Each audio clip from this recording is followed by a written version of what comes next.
CM Revanth Reddy గారికి ఒక శాపం ఉన్నట్టుంది.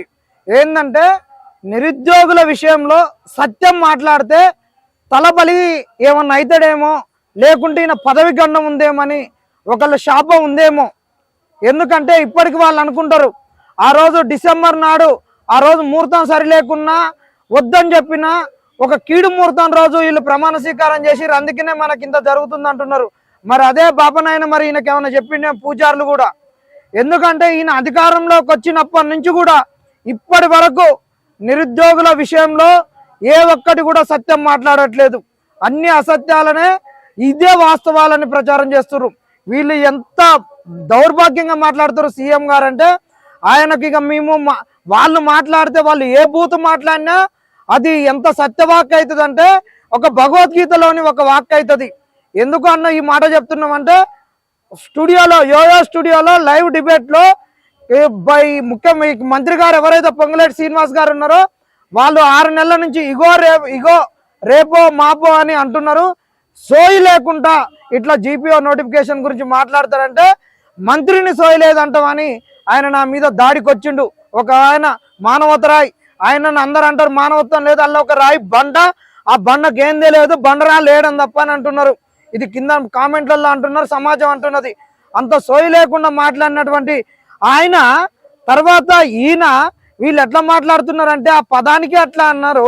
ఈ రోజుకి ఏది మాట్లాడినా ఇక మమ్మల్ని దొరికించుకొని ఉరికిచ్చి మరి కొడతారో చంపుతారో తెలియదు. అందుకనే మేము అంటున్నాం, మేము ఎంత మంచిగా మాట్లాడినా మీరు ఎట్లా అంటున్నారు. ఇప్పుడు మేము కూడా మాట్లాడుతున్నాం. అబద్ధాలకు, లత్కోర్ మాటలకు, బూతులకు కేవలం పేటెంట్ హక్కు కాంగ్రెస్ వాళ్ళకే ఉన్నది అనేటటువంటిది మానవతరాయ్ గారు నిరూపించారు. సోయి లేదు అన్నదానికే ఈ మాటను నువ్వు అంటవా, ఇది మా కాంగ్రెస్ పేటెంట్, లంగలు లత్కోర్లు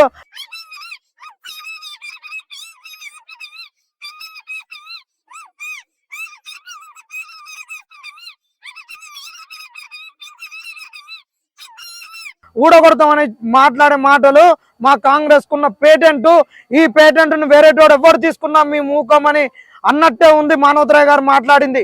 అందుకనే మీ పేటెంట్ లోకి మేము వేలు పెట్టట్లేం. ఆ మీకున్నటువంటి పేటెంట్ ఏదైతే ఉందో పేగులు దించుకొని మెడకేసుకోవడం, లేకుంటే షెడ్డీలు ఊడగొట్టడం, పంచలు ఊడగొట్టడం, తొండల్లోకి కాళ్ళల్లోకి పంచలలోకి ప్యాంట్లలోకి తొండలను జర్రులను పాములను పంపడం మీ పేటెంటే. కాబట్టి అందుకని మేము కాంగ్రెస్ వాళ్ళని లంగాలు అనట్లేం, లత్కోర్ అనట్లేం, లుచ్చాలు అనట్లేం, పాగల్గాళ్ళు అనట్లేం, దున్నపోతులు అనట్లేం, ఇది నోరా మోరే అనట్లేం, ఏది అనట్లేం. అయ్యా ముఖ్యమంత్రి గారు మీకు దండం పెట్టి చెప్తున్నాం, ఈ మాటలు కరెక్టే అయితే మీరు అశోక్ నగర్కి రారి. ఇప్పుడు ఏదైతే ఉత్సవాలు చేస్తున్నారో వానకాలం రాగానే ముల్కసీర అయిపోయి రోని రాగానే ఏరువాక్ అని పండుగలు చేస్తారు కదా, మరి అశోక్ నగర్కి వచ్చి నువ్వు ఎందుకు పండుగ చేయట్లే? ఉద్యోగాలు ఇచ్చిన వాళ్ళతోటి మాకు ఉద్యోగాలు వస్తే మా తల్లిదండ్రులతోటి పండుగలు చేసి నువ్వు ఎందుకు ఉత్సవాలు చేసుకొని ఎన్నికలకు పోవట్లేవు? నిన్న కూడా మీరు ఇట్లా మాట్లాడడం ఎంతవరకు కరెక్ట్? మన ప్రభుత్వం వచ్చిన తర్వాత మేము మీద నోటిఫికేషన్లు ఇస్తే ఇన్ని నోటిఫికేషన్లు ఎమ్మడెమ్మడే వద్దు, మేము చదువుకోలేకపోతున్నాం, నోటిఫికేషన్లను వాయిదా వేయాలని దేశంలో ఏదైనా ఒక రాష్ట్రంలో ధర్నా జరిగిందంటే అది తెలంగాణ రాష్ట్రంలోనే. ఇది మన నీకు తెలంగాణ రాష్ట్రంలోనే జరిగింది. మీ నోటిఫికేషన్లు ఇస్తుంటే అందరూ వద్దన్నారు. ఇంత దారుణంగా ఎక్కడ ఉండదు. మా మీద ప్రతిపక్షాలు బట్టగాల్చి ముఖాన్ని వేస్తున్నాయి. వీటికి ఈ అందరు కూడా ఈ నిరుద్యోగులు మా మీద ఎట్ట ఎగేస్తున్నారంటే అట్ట ఎగేస్తున్నారని చెప్తున్నారు కదా. మరి మొన్న జరిగినటువంటి ఈ సభకు వచ్చినటువంటి ఈ జనాలు ఎక్కడి నుంచి వచ్చిర్రో మీరే చెప్పాలి. ఎందుకంటే మేము అడుగుతున్నామంటే మీకు తెలిసి ఉండాలి ఖచ్చితంగా. మరి దీన్ని మీరు ఎట్లా వక్రీకరిస్తున్నారు? మీ పార్టీ వాళ్ళ దగ్గరికి కూడా వెళ్ళి చెప్పినాం. మరి వాళ్ళు మీకు ఏం చెప్పిర్రో వచ్చినటువంటి జనాన్ని చూడండి. మొన్న వచ్చినటువంటి జనాలు ఎట్లా వచ్చిర్రు? వీళ్ళు స్వచ్ఛందంగా వచ్చిర్రు.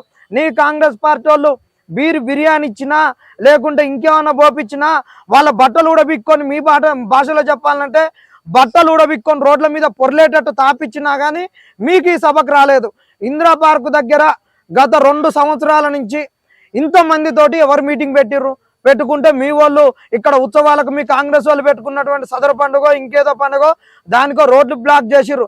మీరు లాస్ట్ వరకు కూడా ఆ రోజు సాయంత్రం వరకు కూడా పర్మిషన్ ఇవ్వకుండా 5 నుంచి తెల్లారి 10 వరకు ఇంత జనాలు వచ్చారు. మరి మీకు కనిపించట్లేదా? ఇంకొక ఆయన అంటాడంట, ఆయన ఎవరంటే ఆయన ఒక ఎమ్మెల్సీ, నా దగ్గరికి ఎవరు రాలేదు, నిరుద్యోగులు వీళ్ళు ప్రతిపక్షాల ట్రాప్ లో పడ్డారు కాబట్టి వాళ్ళు బీజేపీ కాడికి బీఆర్ఎస్ కాడికి కమ్యూనిస్ట్ వాళ్ళ కాడికి పోయిర్రు, నా దగ్గరికి రాలేదు, నా దగ్గరికి వస్తే నేను వచ్చేటోని అన్నారు. అయ్యా నీ దగ్గరికి నీ ఇంటికి వచ్చినాం, నీ ఇంటికి వస్తే కనీసం నువ్వు ఫోటోలు తీయలేదు, ఏం తీయలేదు, బీజేపీ వాళ్ళది ఎక్కడ పెట్టిర్రు అది ఎక్కడ పెట్టిర్రు అన్నారు. మరి ఈయన ఎవరైనా నీ పార్టీ కాదా? ఈయన చనగాన్ దయాకరు. మరి చనగాన్ దయాకర్ ఎక్కడ పడితే అక్కడ మరి మీడియాలలో ఏది పడితే అది మాట్లాడతాడు.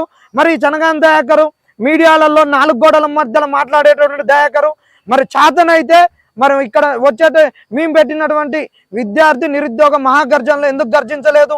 మరి మీరు మీ ప్రెస్ వాళ్ళని అందరిని పిలిపించుకొని నీ ఇంట్లో 4 గోడల మధ్యలో నువ్వు మాట్లాడతావు కదా. మరి నీకు అదే దమ్ము ధైర్యం ఉండుంటే, ఈ దమ్ము ధైర్యం అని ఎందుకు అంటున్నామంటే నిరుద్యోగులకు కనుక మీరు ఇచ్చినటువంటి ఉద్యోగాలు 60 లక్షలని 60,000 అని ఒకసారి అంటారు, ఎక్కడి నుంచి పోతుందంటే 30,000, 40,000, 50,000, 60,000. వినాయక చవితి దగ్గర ఏదైతే లడ్డు యాలం పాట ఉంటుందో ఒకటోసారి, రెండోసారి, మూడోసారి అన్నట్టు వీళ్ళు 2 లక్షల ఉద్యోగాలకు 20వ పాట 2 లక్షల ఉద్యోగాలు అన్నట్టున్నది కాంగ్రెస్ వాళ్ళు.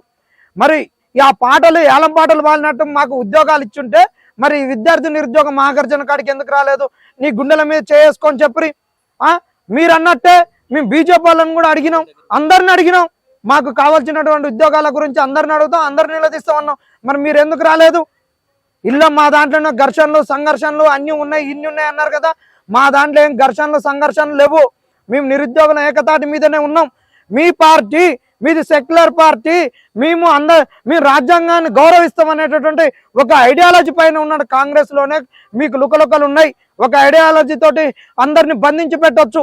మీ దగ్గర లుకలుకలు ఒక ఆయన ఒక వర్గం, ఇంకొక ఆయన ఇంకొక వర్గం, ఒక ఆయన కాడ ఛాయ్ తాగితే ఇంకొక ఆయన కాడ బిస్కెట్లు తింటే మీకే పడదు. ఛాయ్ కప్పులతోటి కొట్లాడుకునేటటువంటి సంస్కృతి మీ కాంగ్రెస్ లో ఉన్నది. మీరు మమ్మల్ని అంటారా? మా దాంట్లో నిరుద్యోగులు అనేటటువంటి వాళ్ళు ఒక్కొక్క పరీక్షకు ప్రిపేర్ అయ్యేటోళ్ళు ఒక్కొక్క దానికి ఉంటారు. డిఎస్సి వాళ్ళు డిఎస్సి, గ్రూప్ 1 వాళ్ళు గ్రూప్ 1, గ్రూప్ 2, తర్వాత ఎస్ఐపిసికి అది జేఎల్ డిఎల్ ఉంటారు.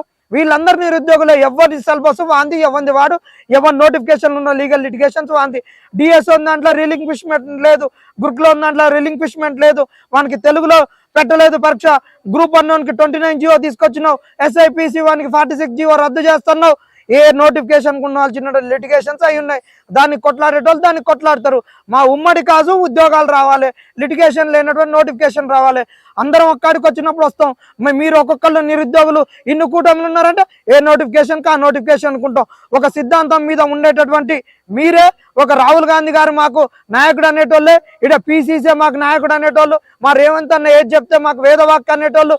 మీకే ఇన్ని లుకలుకలుంటే మా నోటిఫికేషన్ ఆధారంగా మేము ఉండడం ఇది తప్ప? దీన్ని మీరు చెప్పేసి వీళ్ళు వసూలు చేసుకుంటున్నారు, ఇన్ని వర్గాలుగా ఉన్నారని చెప్తారా? ఎవడు వసూలు చేసుకున్నాడు? ఎక్కడ వసూలు చేసుకున్నాడు?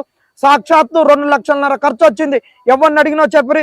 మీలాంటి లత్కోరోళ్ళు మీరు చెప్పిన మాటలతోటి మీ కాంగ్రెస్ కు ఒత్తాసు పలికేటోళ్ళు, మీ యూత్ కాంగ్రెస్ కు ఒత్తాసు పలికేటోళ్ళు, మీ ఎన్ఎస్ఐకి ఒత్తాసు పలికేటోళ్ళు ఇవాళ అశోక్ నగర్ లో ఉండి వాళ్ళు మా మీద అలిగేషన్స్ చేస్తున్నారు.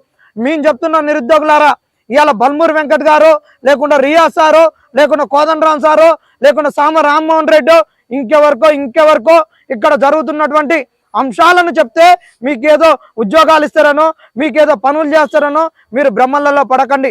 వాళ్ళు ఏమి ఇయ్యరు. మీరు వాళ్ళ పదవులు వాళ్ళకు ముచ్చట్లు చెప్తే అయితే అని చెప్పేసి ఈడ పిత్తినా, దగ్గినా, తుమ్మినా, వానికి సరిదొచ్చినా, జ్వరం వచ్చినా, ఏదొచ్చినా వాడు ఈయనతోటి ఛాయ్ తాగిండు, వాడు అక్కడ ఉన్నాడు, వాడు ఢిల్లీలో కూడా ఈ ఛాయ్ తాగిండు, అక్కడ అజ్జేసిండు, ఢిల్లీలో ఎవరి రూమ్లో పడినాడు, ఎక్కడ పడినాడు, మీకు టికెట్ ఒకటి బుక్ చేసిండు, టికెట్ క్యాన్సిల్ అయితే ఇంకెవరు చేసిండు, నువ్వు ఎవరితోటి పోతావు, నీ కేసుకి ఎవరు పైసలు ఇస్తున్నాడు, ఏంది అన్ని చిట్టాలు నీ దగ్గర మా దగ్గర ఉన్నాయి అంటున్నారు. మరి చిట్టాలు అడుగుతున్నాం. మేము ఒకటే కాంగ్రెస్ డిమాండ్ చేస్తున్నాం. ఈ కోవర్తులు ఓడైతున్నాడో వాళ్ళు దగ్గర పెట్టుకోరు. ఈపులు పగులుతో ఒక్కొక్కరికి నీకు చెప్తున్నాం. మీరుంటే అటు కాంగ్రెస్ వైపు నుండి, ఇటు నిరుద్యోగుల వైపు నుండి మేము కొట్లాడుతున్నాం నిరుద్యోగుల తరపున అని చెప్పేసి మా విషయాల గురించి కొట్లాడుతున్నామని మీకు ఎవరు హక్కిచ్చిండు? ఎందుకో కాంగ్రెస్ పార్టీకి చెప్తున్నారు. ఇదే కనుక చెప్పుడు కాకుంటే మరి మీరు కూడా ఫోన్లు ట్యాపింగ్ చేస్తున్నారు చెప్పండి. ఒకవైపు ఫోన్ ట్యాపింగ్ అనే విషయాన్ని తీసుకొని వచ్చి మేము తగ్గింది, తుమ్మింది, ఏది చేసింది, ఏడ ఛాయ్ తాగింది, ఏడ మంచినీళ్ళు తాగింది, ఏడ ఉప్పు నీళ్ళు తాగింది, ఏడ ఒళ్ళు కడుక్కున్నది, ఏడ బట్టలు వేసుకుంది, ఏడ బట్టలు మార్చుకున్నది మీకు ఎక్కడ తెలుస్తాయి? నిరుద్యోగుల అంశాలు మీకు ఎక్కడ తెలుస్తాయి? ఎట్లా తెలుస్తాయి?